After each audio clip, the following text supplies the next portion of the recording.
So this morning we're going to be talking about best practices for creating referrals. The question that we're asking is, once an assessment is complete, appropriate information needs to be transmitted to language training programs for placement.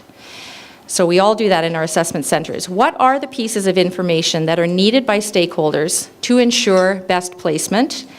How do we know when a successful placement has happened? So we're going to be exploring some of those questions this morning. I'm going to give you, as the audience, an opportunity to discuss a little bit at your tables as well, to come up with some answers and some questions for our panel. But first of all, I'm going to ask our panel to introduce themselves, please. Renata, can you start us off?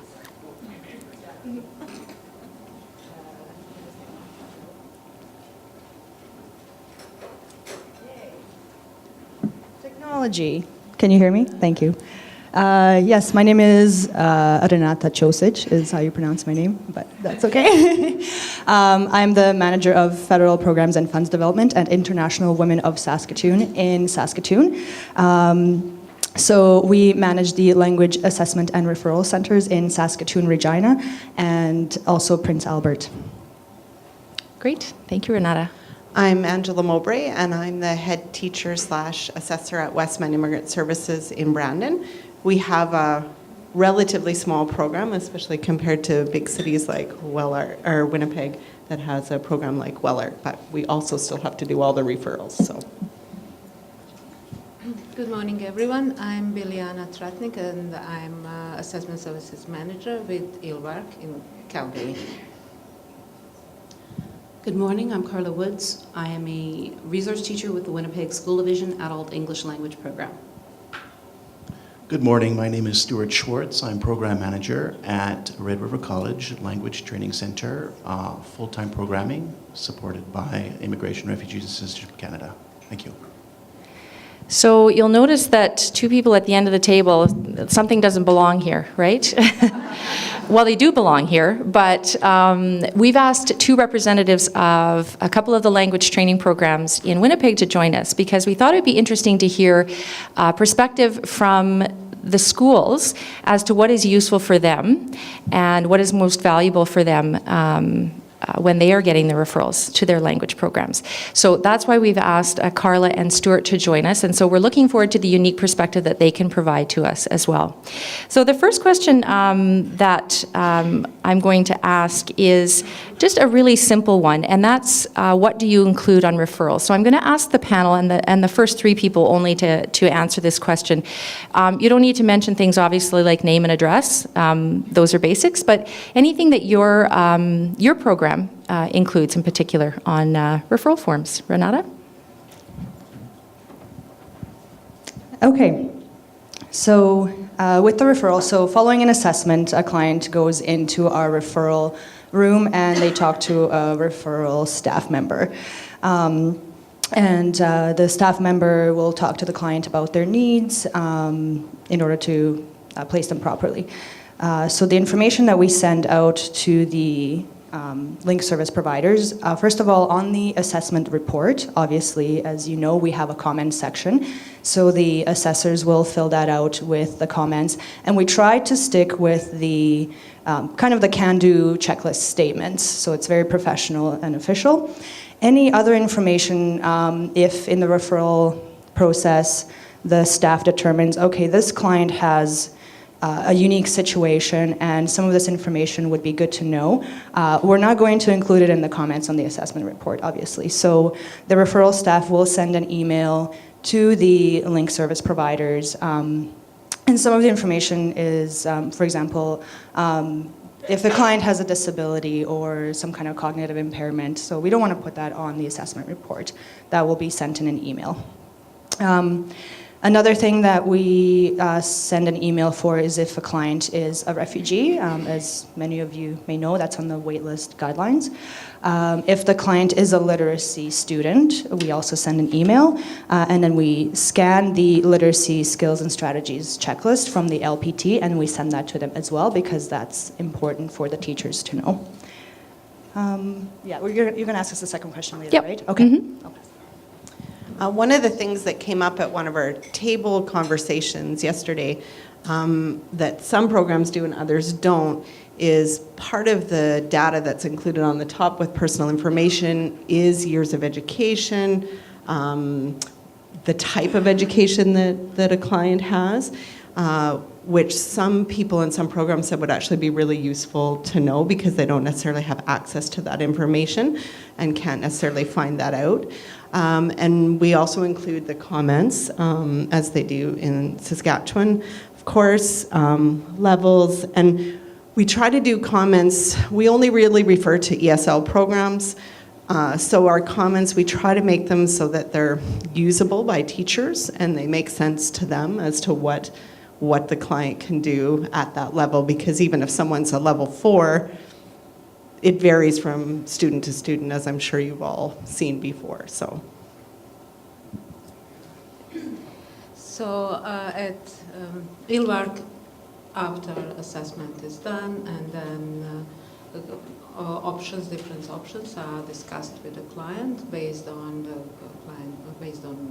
assessment of course outcomes, client-specific situation, their needs. So then 2 options are recommended for a client, and this is also of course based on guidelines we got from IRCC. So we developed this referral form, also approved by IRCC, where we include, besides clients' personal information, we include benchmarks, also whether it is full-time or part-time program, whether they need, if it is part-time, based on their needs, of course, we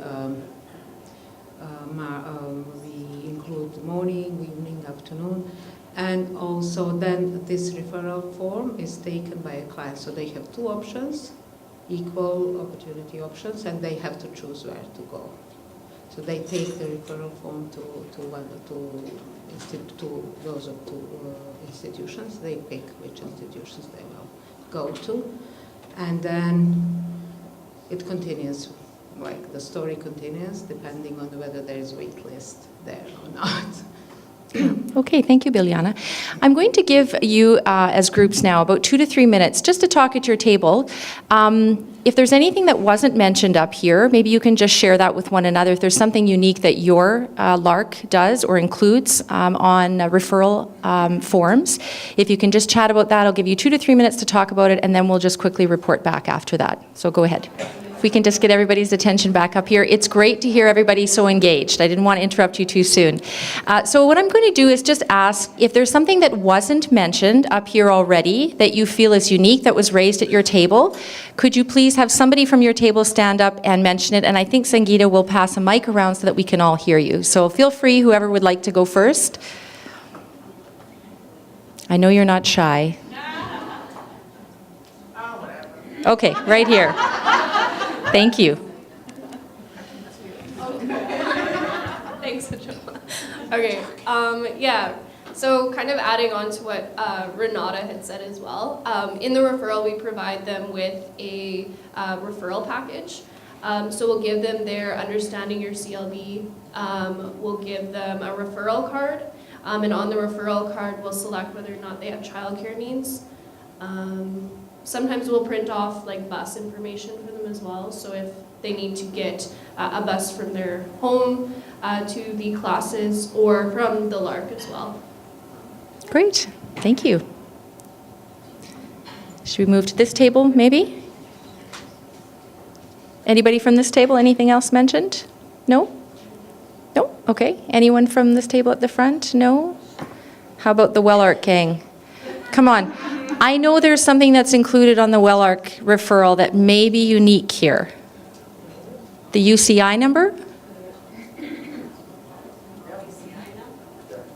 The PR number? Does anybody want to speak to that?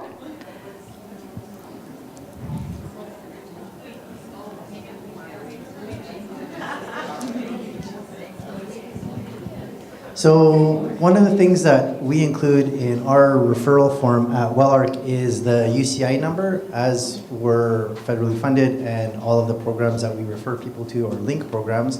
That's something that we've been asked, that the programs have asked that we put on so that it's easier for them to identify the students, the clients, to make sure that they're eligible for services. So always put the UCI number on there, or PR number, or unique identifier, or what's the other name for it?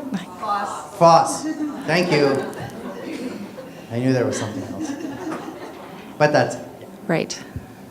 Okay, thank you. Anybody else?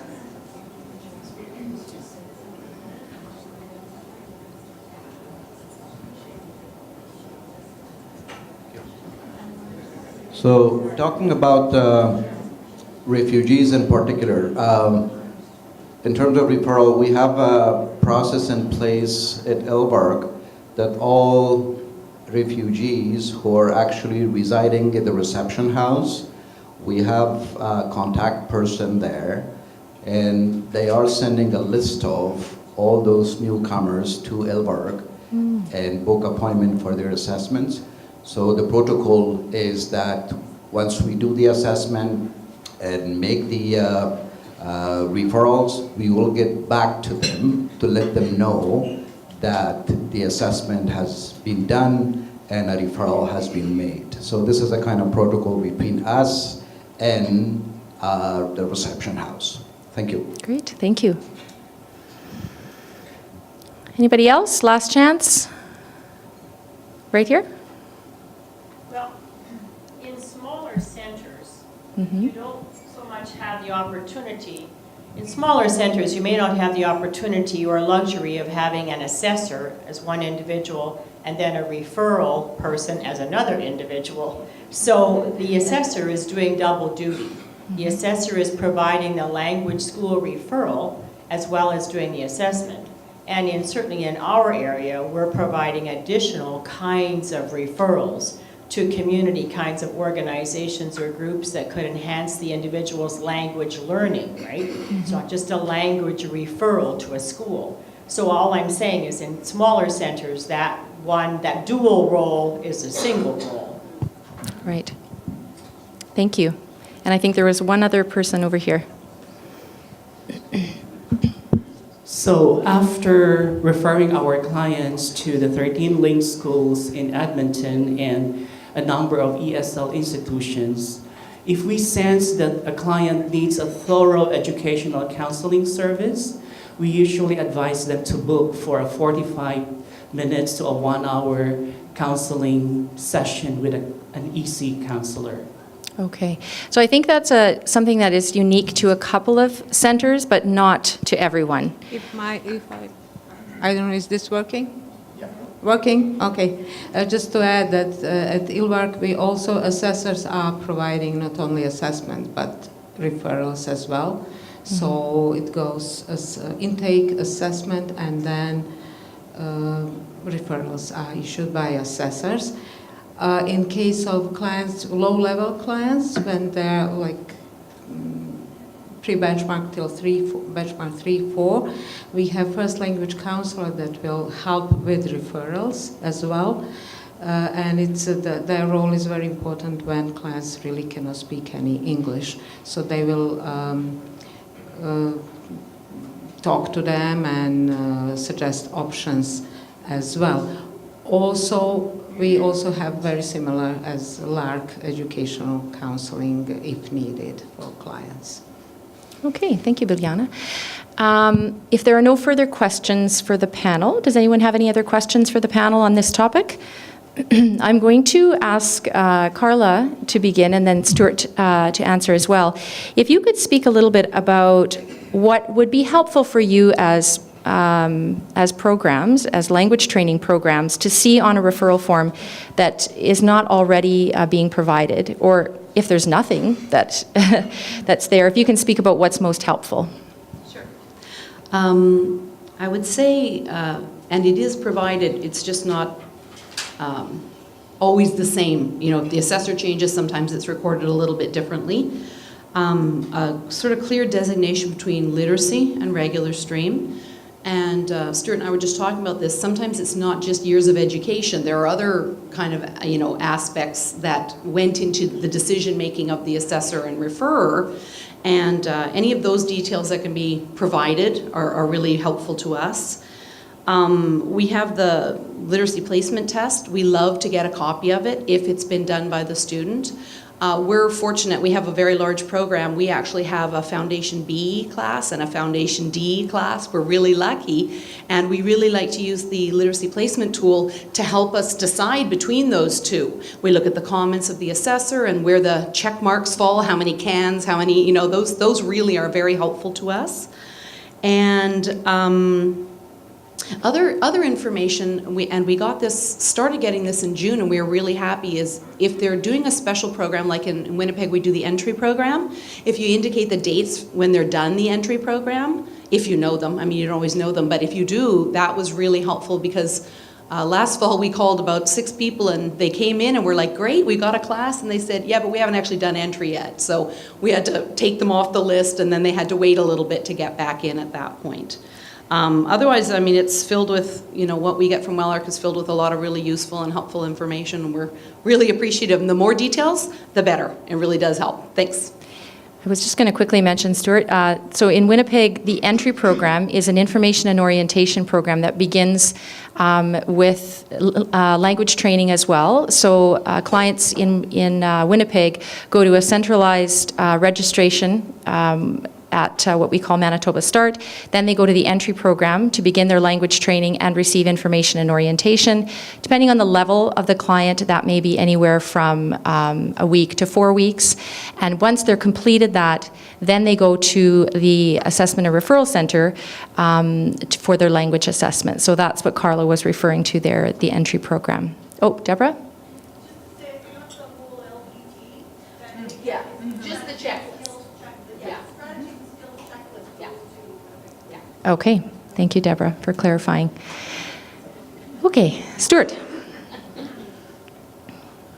I guess I look, just to provide some context, I'm the program manager, and our program places approximately, 200 clients into programming. Typically we have, a few days to do that. And you can imagine the challenge that presents in terms of the amount of time that's available to interpret the information on a referral. So I guess one thing I'd say is that an effort to make the referral document itself as readable as possible would probably be of benefit. I guess I should preface my comments by saying I think the system works exceptionally well. I don't have a lot of, we can quibble about small details, but in general, I think the process is working very well and our students are being accommodated. That said, if the referral document can be made more readable for the person who's doing the placement, and I'm not sure what that would look like exactly because there's a lot of information there, I think that might go some way towards making the placement process more efficient and facilitated. Another thing I might mention is that our current full-time programming offers streams for students. One stream is an employment stream and another stream is an academic stream.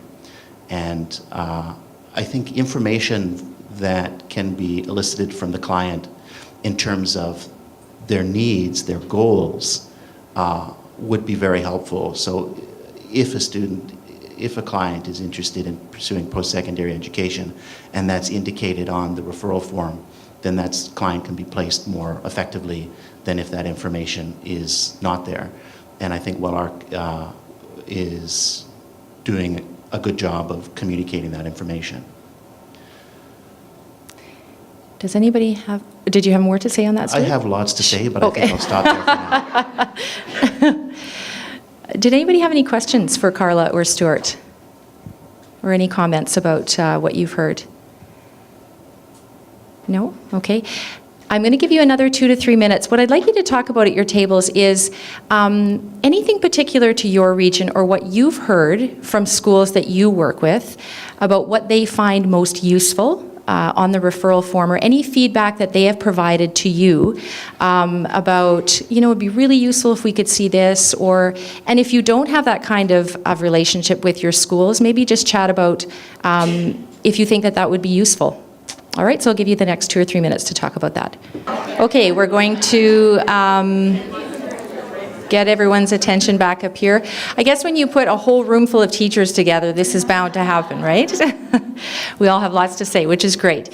So I'm going to ask now if we can just get some feedback from your table groups. So if anybody would like to speak about what you discussed. So the question was, do you have the kind of relationship with your language training programs that there is sort of a back and forth about, hey, here's what we would find helpful?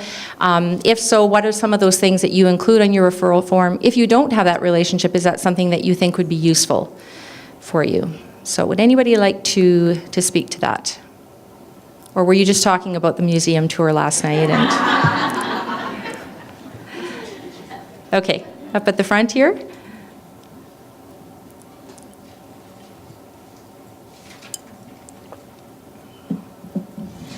Hi. Okay. We're with the Language Assessment and Referral Center, Saskatchewan. Okay. So the situation in Saskatchewan is quite different because as much as we love the idea of conducting the entry program where we do the information and orientation for the clients, having to do everything, and we do that referral whether for employment purposes or academic. We couldn't possibly do that because we have partner agencies we work with who are responsible for information and orientation for the clients, like the Open Door Societies, whether it's in Saskatoon or in Regina. So our focus as a center is to conduct the language tests and do the referrals to the link XPOs because we need to respect the boundaries set by RCC for funding purposes without overstepping because the partnerships we enjoy or the supports we enjoy with the SPOs on our LAC advisory committee is very critical because by us trying to do their job, we might affect that relationship and we wouldn't have the support for LAC.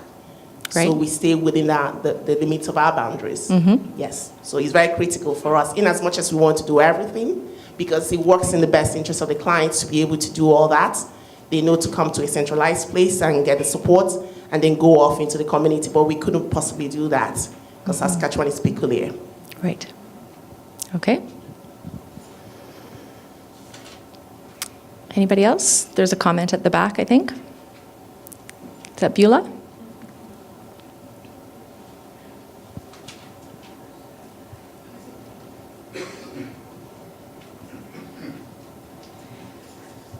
Hello. At our table, most of us work in rural centers, so we do not have language assessment referral centers that we work with. So it's a very different story in rural centers. Often learners are coming to our program, getting registered, and then they're getting an assessment because our classes are multi-level, yes? So it doesn't matter so critically about the placement. So we do the assessments as quickly as possible. Only that when there are our college campuses near larger centers, like in Warman, I'm going to give you a Saskatchewan example that relates to our college. Like Warman is very close to Saskatoon. So in that case, we could have learners bring in their assessment report to our program. But we do not have any relationship with LARC in Saskatoon directly that they will tell us that we are sending a learner who lives in Warman and we've done an assessment. So we don't have that, but the learners bring the assessment. But the rural story is very different. No referral centers. Often learners are getting assessment after they're in the program, and they're multiple level classes, so they don't matter. Would anybody else like to add anything? And we do provide whatever information whenever we do assessment is on that report form. So that will have the client ID number, the phone number, all the details that is expected, and the comments. And sometimes our assessors, we are meaning to do it in our college, Great Plains College, more seriously, is that we have that multilingual report that you can get up at CLB levels. That way it says, if you're at this level, this is what you can do in listening, speaking, reading, and writing. So we give it to the learner.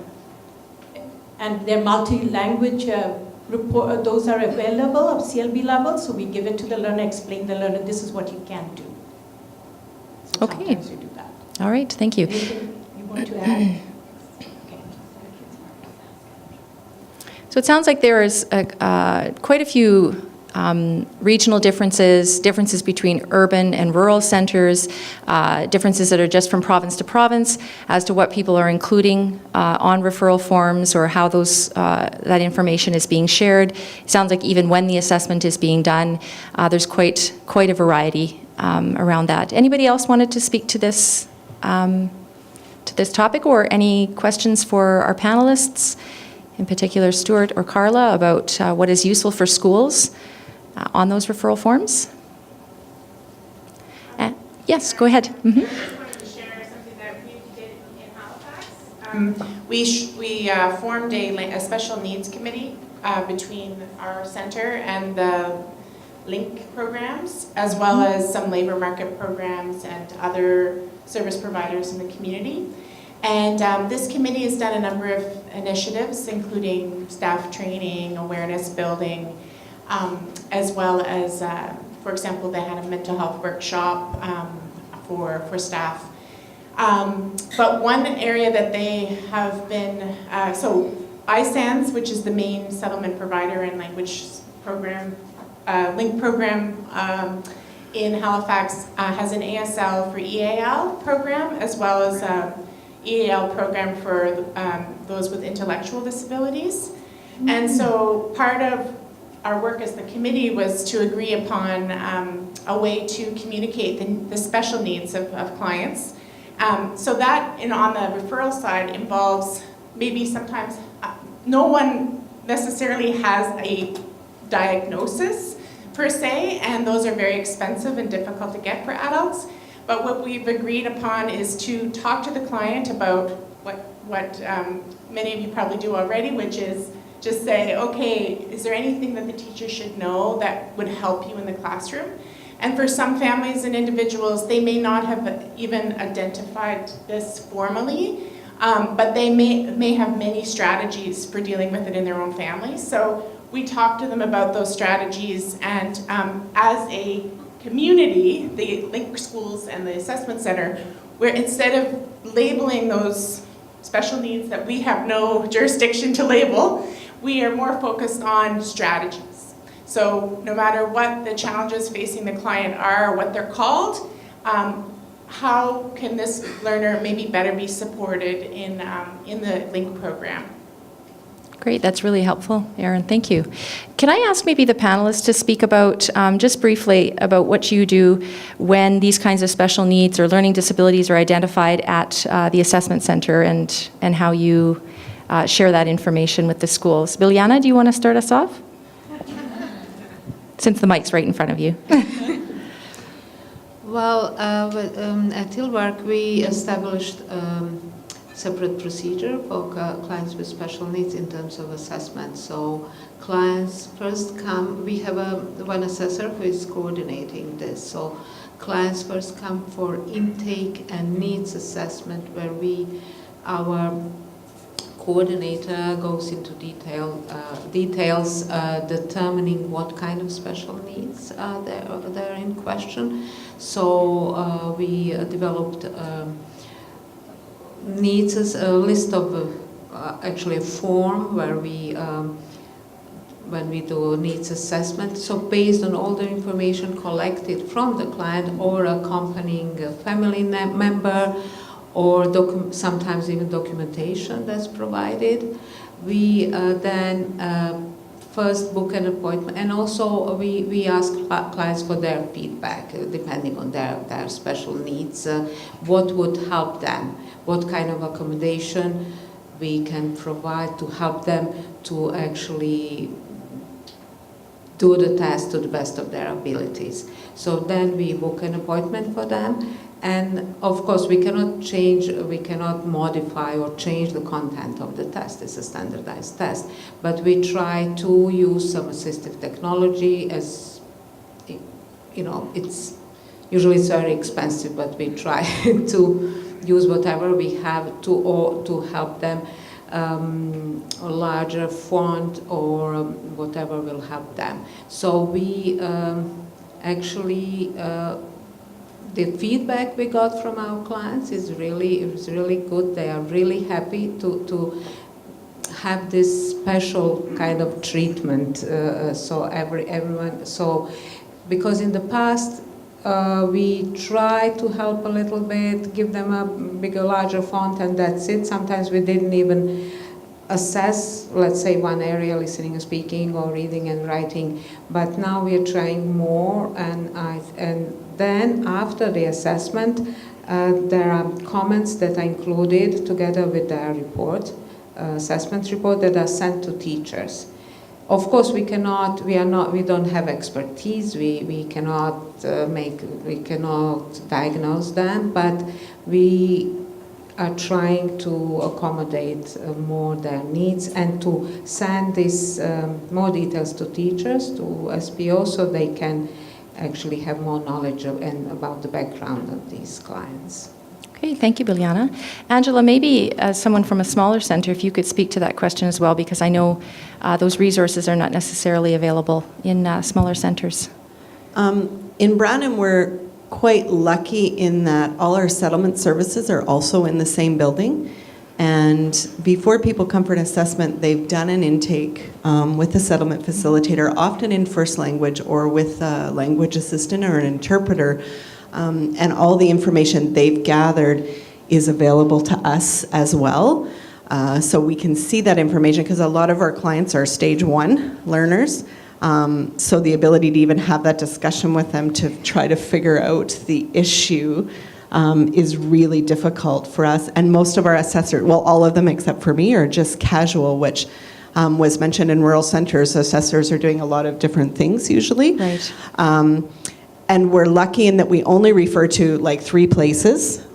So often what happens is within the assessment, it's usually, you can usually tell there's something going on, but maybe you don't know what it is. Sometimes you think there may be a speech impairment, but you don't really know, or it could be an intellectual disability again, but you don't really know. Often what I do is send an email to teachers or I'll leave them a note in their mailbox and say, come and talk to me about this client. And we kind of go over it again about what are their issues. But we really haven't done a lot of referrals to outside agencies or worked a lot with them. It's been really difficult to identify what people's abilities or disabilities may be in a smaller center. And we don't really have anybody dedicated to doing that. Or even when I listen to Albert talk, and lots of people talk about the education counselor, even to have somebody who could help with that would be a really great thing for any program. I think it's something I'll have to think about more. I think it would be very helpful for our clients. So Great, yeah. Thank you. Yeah, I think this is a gap that was identified definitely on the surveys that we received back from you as participants, was something that was really identified as there just aren't enough supports, tools, resources to help LARC's assessment referral centers to identify these needs, and what do you do once they're identified? Go ahead, Renata. So we're a medium-sized center, I would say, and we see approximately 3 to 5 people with special needs or disabilities per month, I would say. The special need or disability could either be identified by the intake staff right at the beginning during registration, or sometimes it's not one of those things that's easily seen, so then the assessor picks up on some of these things during the assessment. And again, like Erin was saying, it's not always a diagnosed thing. So if an assessor notices, okay, there's something going on that might impede with this client's language learning, the first thing that we do is, I tell the assessor to talk to the referral staff. I get involved usually as well, and we call the link service providers to see if they can accommodate this client, first of all, because sometimes they do not have the supports in the classroom to be able to take this client into their class. So usually, sometimes they're accommodating, sometimes the clients, we had one of the Syrian refugees who was blind, and he just wanted to, and he was a senior client as well, he just wanted to sit in a class with his wife and just kind of absorb the information, and he wasn't really, interested in, furthering his education or doing anything. Like he just wanted to feel, like a part of society. So, so one of the links posts said, yeah, that's okay, we can accommodate the client, and they really enjoyed having him in the class. So, if anything else comes up, usually what we do as well is we try to refer the client to our sister agency. The gentleman was mentioning the Open Door Society for an official needs assessment with their NARS staff. So usually we'll give that referral as well and call the SPO and tell them, can you accommodate this client? So hopefully one of those things happens. In terms of accommodation, we don't have any specific tools in place. We don't have large size font or anything like that, but we kind of work with CNIB, Canadian National Institute for the Blind. They've referred a few clients to us, and they've brought their own magnifier. I don't know what it is. It's like a tablet, and that the client used this in the assessment. So I think that's about it. Thank you, Renata. Oh, Liliana has something else to say? Just to add, yeah, we also have partnerships with local Calgary organizations that help clients with disability, and just wanted to let you know if you would like to hear more details. Our Judith will have presentation today, so about the process for clients and the procedures for clients with special needs at Tilbark. Could I ask Carla and Stuart to speak to what is most helpful for schools when there are clients with special needs? Yeah.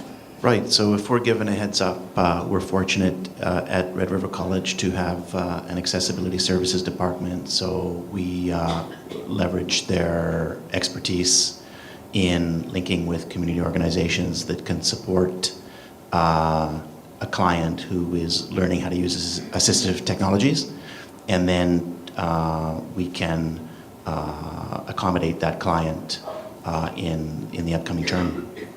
Okay. In the Winnipeg School Division Adult English Language Program, we're fortunate to be so closely allied with the Winnipeg School Division because we are able to make use of their personnel and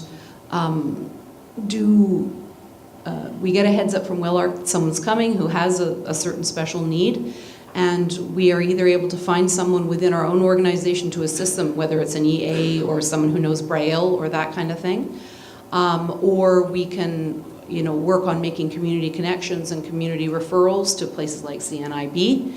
But we're quite unique, and a lot of smaller programs aren't connected with a school division, so they don't get to make use of those support systems as we're able to. So we're quite lucky in that way that we've been able to deal with many special needs in our classes. So. Okay, thank you. So a couple of things. It sounds like what I've heard here is that, again, varies widely between rural and urban centers. And I wonder if there's anybody here from a smaller center that would like to speak or has a comment about if you have a very small center where you don't have these kinds of resources, what are the challenges that you experience, or how do you handle those situations when they come? Anyone? Yes? We don't have, it's so small, we don't have a literacy moment. Okay. Program. Mm-hmm. So in that situation, and the classes are multi-level, so the lowest level class is level 1 and 2. Mm-hmm. So it's very difficult to take literacy or anybody with learning disabilities into that group, and there's like 14 in the class. So Right. What we have to do, I work with the integration officer, and we have to find a tutor. So we train tutors. There's a long, whoever wants to do that kind of work comes to the integration center, and they'll train certain people to be volunteers with these type of people. Okay. So that's their only recourse. They can work with a volunteer until they, get to the level where I can see them again and see if I think they can fit into the class, because you can disrupt a whole class of 14 people with one student who is very needy. Right. So that's how we handle it. We count on volunteers to do some tutoring with them. Right. Okay. So you've developed kind of a volunteer program to address that need. Yeah. Okay. I'm trained by the integration sector. Okay. Great. And where are you from? Sorry? Yellowknife. Okay. All right. Thank you. Is there anybody else who would like to speak to this? You don't have to be from a small center if you just have another comment or anything to do with students with special needs and referral forms.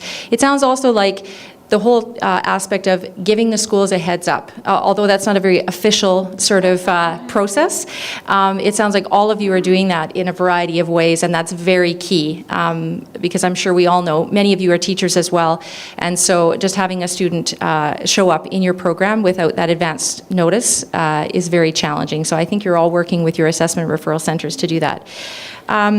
I want to move on to the last question that we're going to talk about, which is about a successful referral and how we define a successful referral. So I'm going to give you an opportunity to talk about this for 2 or 3 minutes again. So from your perspective, how would you define a successful referral?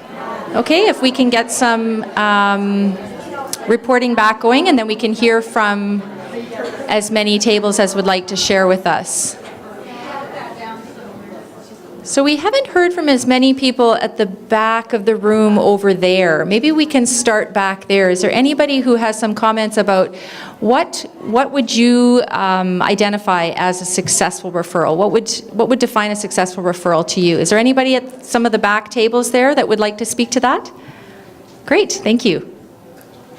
So I'm speaking for myself and not anyone else at the table. Okay, that's fair. So in my mind, a successful referral is it's appropriate to the client's needs. It accounts for their benchmark level, and we are referring them to an institution that doesn't have a long wait list. To me, if we are making a referral and we have an idea that that person may be sitting on a wait list for 6 months, that is not a successful referral. So there needs to be better communication between the assessment centers and the service providers about wait lists and about getting these students into classes so they can actually start learning. Thank you. Anybody else from back in that area of the room there? The table that's right next to the window, did you have anything that you would like to share? Yes? Great, thank you. So I'm also in a very rural area, so our referrals are kind of backwards where students register in class first. And so I would say success would be if a student stays in class after that and succeeds and goes up a CLB level in one of the skills. We don't have other referrals that we do because there's not services available around there, such with support from CNIB and different organizations like that. So that would be our main success, would be to see the students succeed in class. Great, okay, thank you. Anybody else like to speak to this question? Anything that hasn't been mentioned that you would like to mention? Doreen up here, I think, would like to speak to that.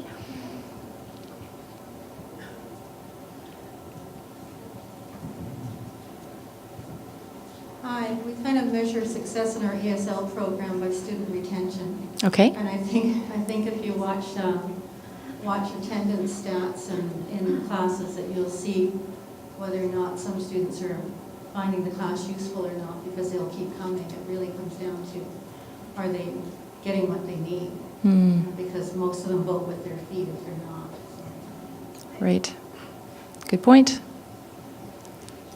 Over here, I think. Yep. For us, successful referral would also mean when they leave, not yelling at you. At the assessment center or at the school? The center, the students, the client. Okay. And by this, I mean, we've had experiences where a couple might come into the center and the woman may choose to perform poorly because her husband, she will not dare score higher than him. And in the referral room, we might sense some domestic violence happening, and him needing to have her sit next to him in class, or go at the same time to class, or not even ride on the bus to the class because he needs to be with her at all times.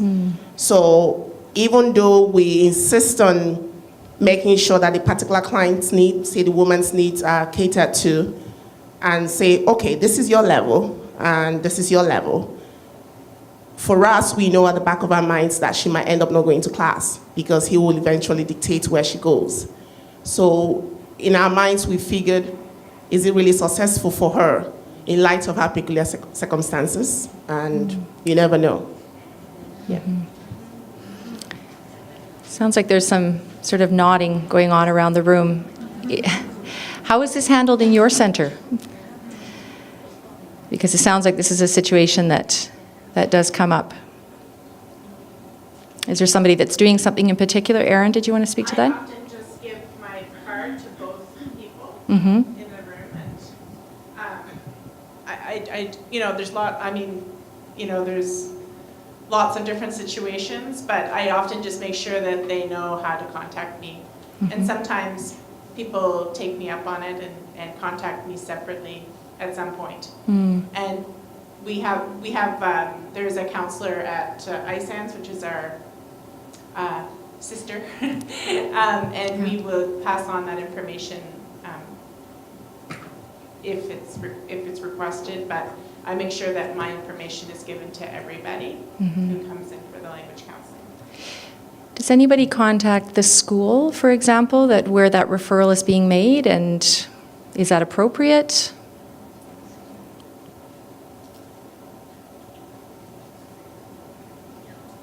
Yes. Take them. I had a couple like that. The man refused to be separated from his wife and wanted her next to him in class.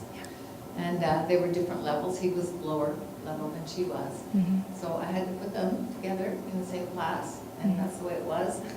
And she had to let him take the lead. That's her role in her culture. And he'd be feeding her the answers. And she'd accept the answers, and it was just as clear to anybody that she's not getting anywhere with this. But it's just the way it is. I tried to, at the end of that year, move her up a level, but they didn't come. They didn't come back. So it's difficult. Yeah. Deborah? Oh. Deborah has a comment about that.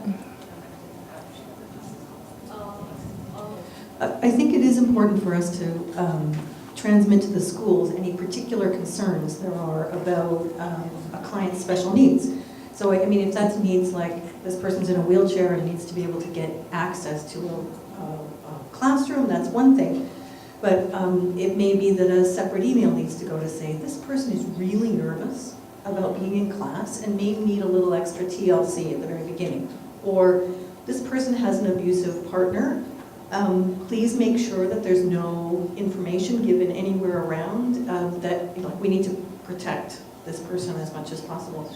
And I think those are really, really important things, not only for us to transmit to the school, but for us to make sure the client knows we're transmitting to the school, so that we can say to them, we want to help you to be in class, to learn enough English, to be independent, and we want to make sure that you're safe doing that, and that we can offer you some supports and protections along the way.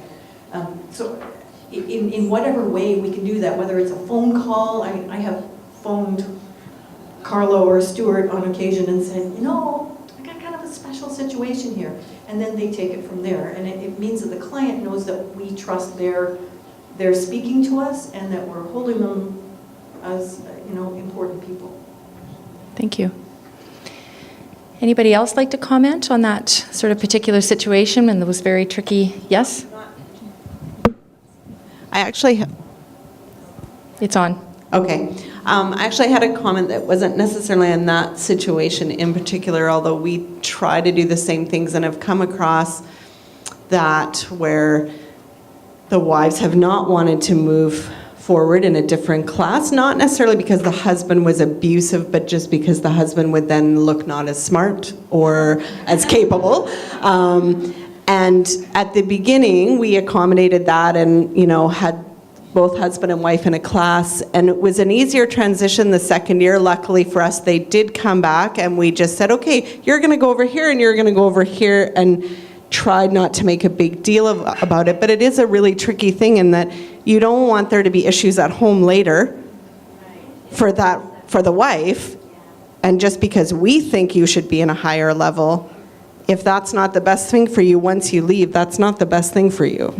So, it kind of goes into the what we think is successful isn't necessarily what the student thinks is successful for assessment point. and referral. I just want to share one story that Darlene, who's our executive assistant, who often is giving them their class card where they need to go.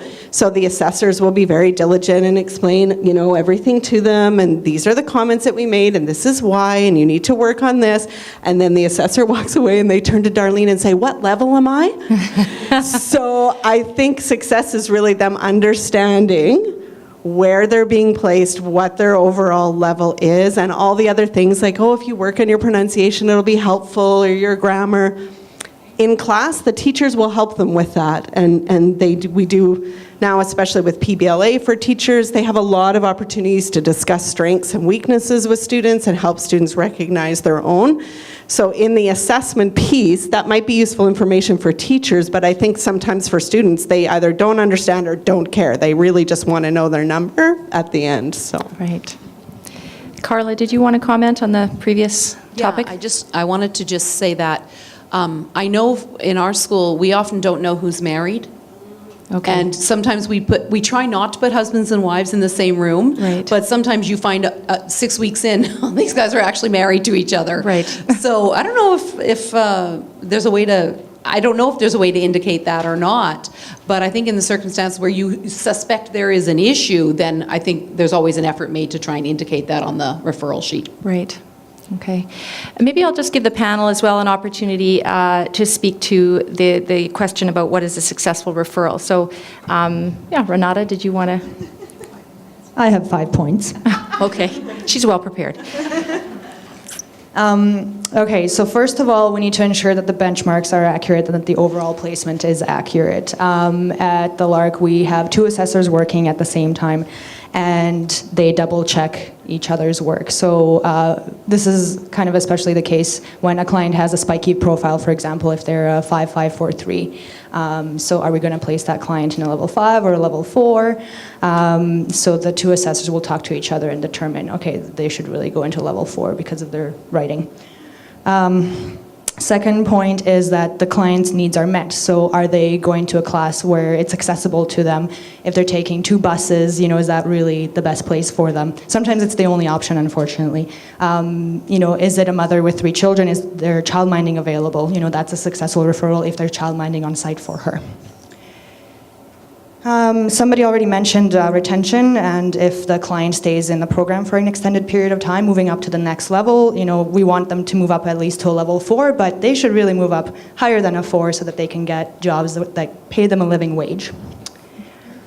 And also ensuring that their other needs are met, whether it's for employment or even mental health supports, and that referrals are made to proper organizations for that.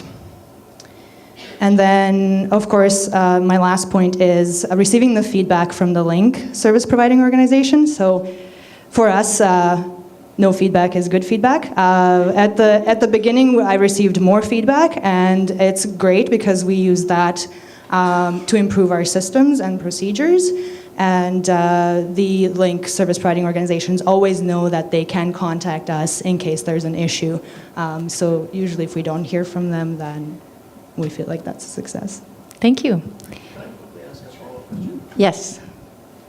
Renata, in cases where clients have a so-called spiky profile, did I understand you correctly that assessors determine the level that the client is intended to be placed at? Or is it the case that there's a separate CLB level for each skill and you rely on the providers to make a determination as to the placement? Tricky question. No, we determine the overall placement. So on the assessment report, we'll write down benchmarks, so listening, speaking, reading, and writing, and then the overall placement. So this We talk to these service providers. I know this is not the case in every province, but for us, this is really helpful for the service providers because there might be, somebody with a 5543, the client will be like, well, I want to go to a CLB6 class. We're like, well, you really should be in a CLB4 class because of your writing. You need to improve your writing. So yeah, we do make that determination. And if they end up in a LINC class and for some reason the teacher determines after 1 or 2 months that, you can be in a CLB5 or maybe they should be in a CLB3, I don't know, they can move that client into a different class. I think that brings up an interesting point. I don't know if we have time to discuss it today, but who does the placement? Is that the role of the assessment and referral center? Is that the role of the school? I know in Winnipeg it's quite clearly defined as the role of the school and that WELARC is not a placement organization, but I think that's done differently in different centers, and so that may be something that you want to chat about when you're networking today. It's an interesting topic. Biljana, did you have anything to add to the conversation about what is a successful referral? Well, I agree with everything that has been said so far, and that the referral should be appropriate to client needs, to their benchmarks, and also with something I agree with that Anita mentioned, no wait lists. And in the ideal world, that would be the case when we give a referral, the perfect referral to a client, and then they go to school and they start their classes, let's say, next week. Unfortunately, that's not the case, so at least not in Calgary. But we have really good relations with our SPOs, with link providers. So now they are sending us weekly updates about their wait list. So at least we can avoid referring clients to programs with 6 months or 1 year long wait lists. So yeah, wait list is an important part. Great. Of the success. Yeah. Thank you, Biljana. Either Stuart or Carla, just 30 seconds to wrap up. Anything else we haven't mentioned about what do you consider a successful Just in terms referral? of success, you could look at it from a short-term and long-term perspective. In terms of the long-term, basically echoing what people have already said, no complaints from instructors. Student has a reasonable rate of progress. Student completes the term. Student attends regularly. Student is not saying that the class is too easy or too hard. Student is not moved to a different class level within the first month. Those kind of metrics. And in terms of short-term placement, that we can contact the client, that the contact information is accurate. I think that's, although very basic, super important and not always achievable. Right. All right. We've run out of time, and I do want to ask Shiraz to come up. He has an announcement to make, and so I'm going to give him a couple of minutes to do that. I want to thank you all very much for your participation, and thank our panelists very much for their willingness to be up here.